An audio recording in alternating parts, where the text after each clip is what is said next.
I am trying Restream for once. I have never tried this. I thought, okay, let me try and go live on my profile and YouTube. So something new for me.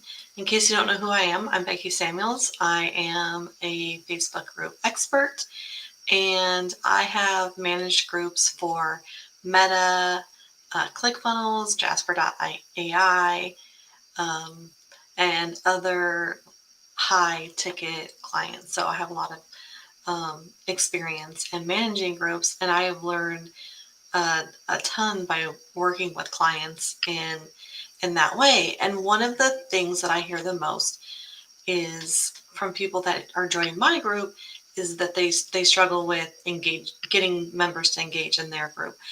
And one thing about engagement is it's kind of one of those things.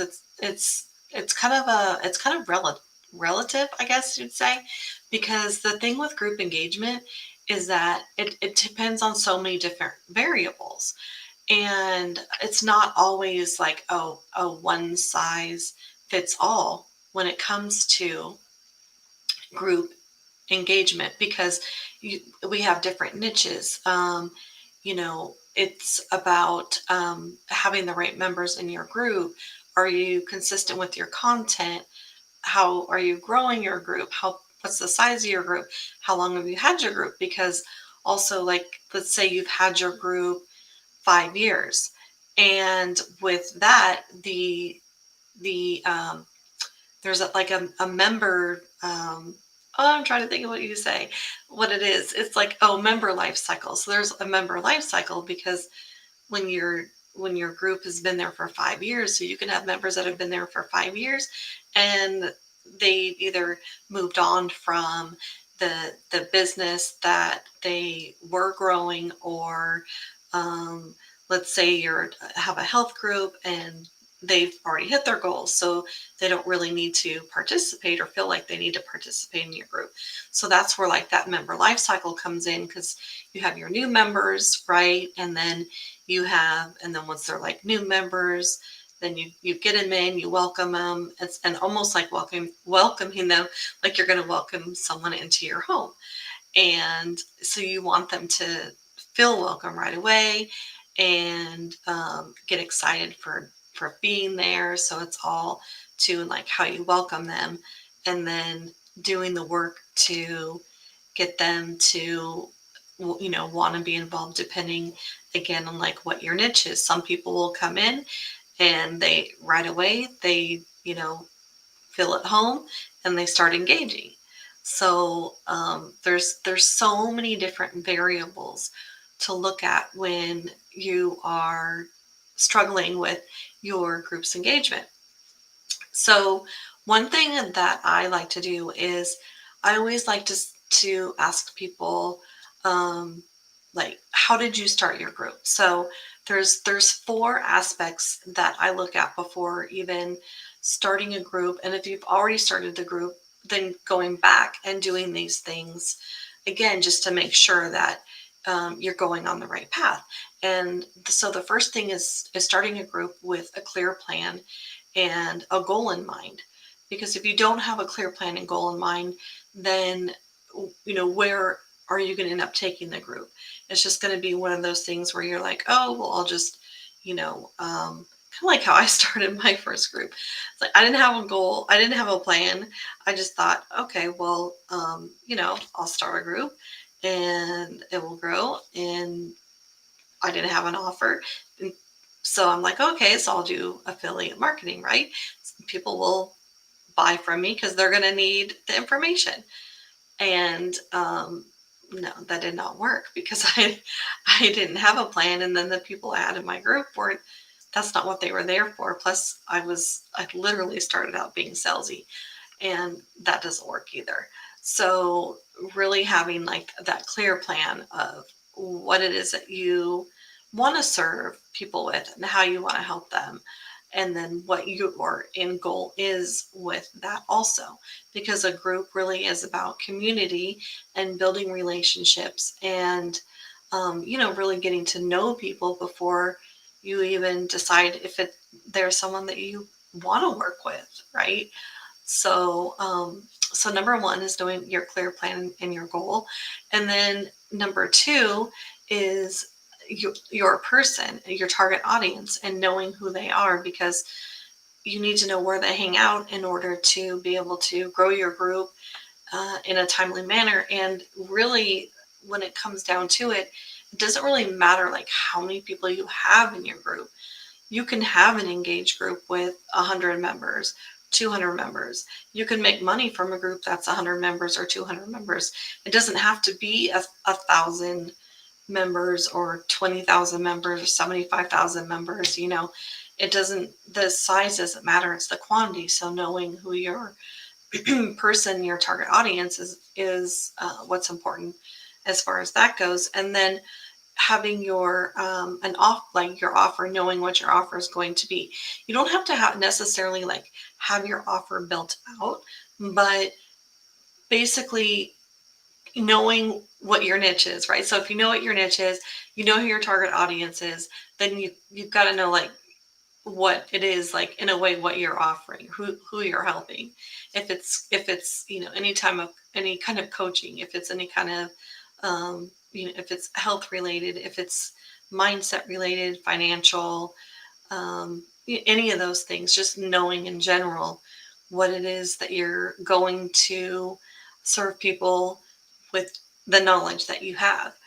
And then once people get into your group and you ask the right questions for as far as like your membership questions, then you can use those answers that you get and build your content around that. And then also decide like what kind of either mini course you're going to offer, or high ticket, um, just depending on what it is. And then the fourth thing is your content strategy. So you don't want to have an empty group. You want people to come into your group and already have content that they can learn from and engage with. And one of the good things to do with the group is and the content is getting to know people and really just being yourself. Make it fun, and not like when I started my group, I felt like I had to be super professional, and I don't really know why. I think it was because I managed groups for a big brand, and so it felt more like, okay, well, I have to be serious and um, not always like be myself. But the truth is like people are going to work from you for that, know, like, and trust factor, which is the other reason that, we start Facebook groups. And so I think just having like that, having to be professional in when I was managing groups, that I kind of took that over with my group and realized like, no, that's not how it works. Like, be yourself, right? Have fun. And even if the information doesn't go with exactly what your niche is, then it's still getting to know people and sharing with them like who you are, and in that way, and making it fun so that people will want to come back. And especially with so many groups these days, like we do have to kind of stand out by, I guess, with who we are. And so it's like we want people to pin pin our group. We get to pin 10 groups for the, so they're like at the top of our, I don't know where it's at, the side, the news feed, wherever, but to where the group gets pinned so that people come back, or they change their notifications so they see all posts. And and then eventually want to continue to work with you later on also, which again does not take a lot of time if you've got your plan in place and your goal and everything set up properly. Then it doesn't even take that long for people even to get to know you, whether or not they want to work with you. So with engagement also, something to remember is that it's kind of how you look at it, and then like your expectations for group engagement. Um, like I'm trying to think like what the as far as like so like it's almost like, are you looking for people to come in right away and post and ask their questions? Or are you okay realizing that if people come in and say your group is smaller and they're just in the comments, right? That's still engagement.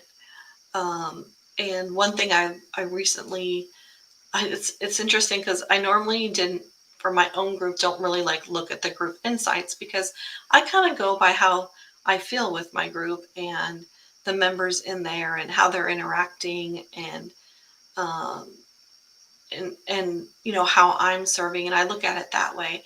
And I looked at the insights recently and realized like, oh, okay, so wait a minute, I'm actually posting too early in the group because people don't actually come into my group till like 10 a.m. Central Time.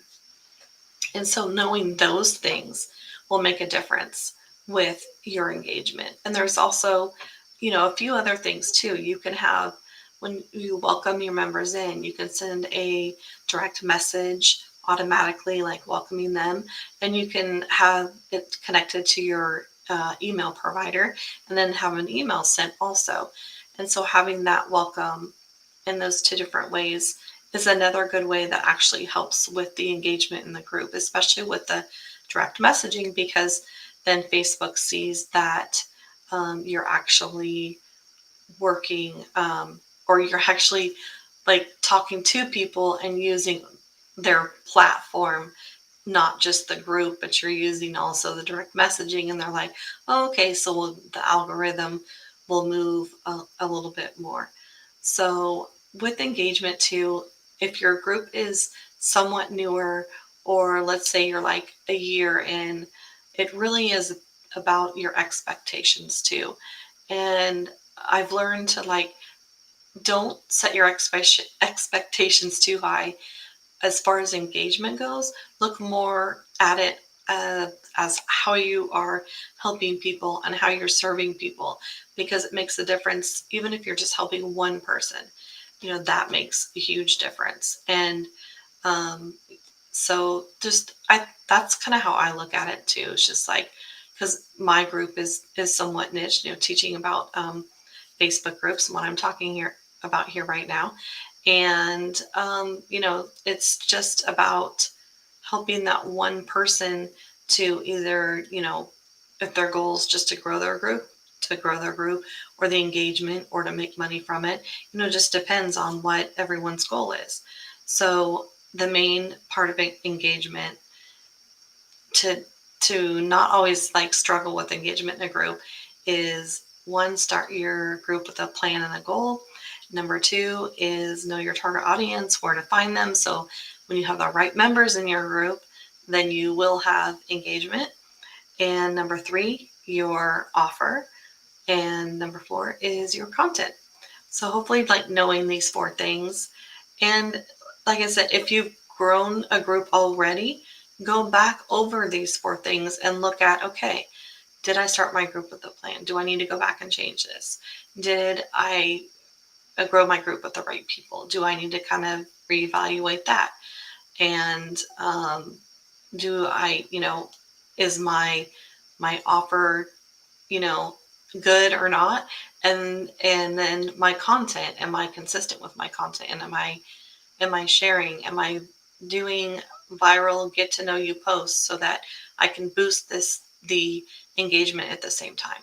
So you know, try these tips for the engagement in your group, and I would love to know how it works for you. So thank you for watching, and enjoy the rest of your day.